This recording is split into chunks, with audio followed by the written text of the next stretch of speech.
Hey gaming lover, Mohammed again here from Budget Computer and Kiwi Mobiles Rotorua.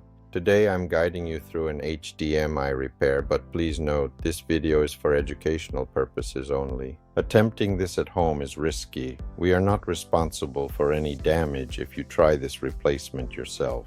First, you'll need a precision screwdriver set, an anti-static wrist strap, and plastic opening tools. You also need a temperature-controlled soldering iron, flux, and a high-quality replacement HDMI port. Safety first. Always unplug the Xbox completely and discharge static using your wrist strap.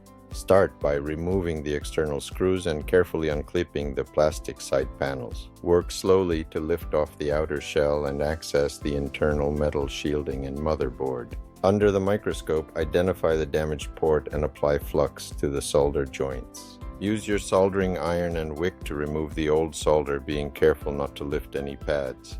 Gently remove the broken port. If it's stuck, apply more heat. Never force it off the board. Now take your new port and align it perfectly with the pins on the motherboard. Solder the anchor points first, then carefully solder each signal pin with clean small joints. Double check for bridges between pins. One short circuit can prevent the console from booting. With the port secure, reattach the metal shields and screw the internal components back in. Carefully snap the outer shell back on and finish by tightening the final external screws. Connect it to a TV and power it on. If you see the home screen, your repair was a success. Remember, this is for learning only. We aren't responsible for damage if you try this at home. Instead, bring your Xbox to us. We usually fix and deliver in a day, or you can ship it to us. We offer free quotes and a 90-day parts warranty. Call us on 0734-777-7044. Let the experts handle your HDMI repair. We're here to help.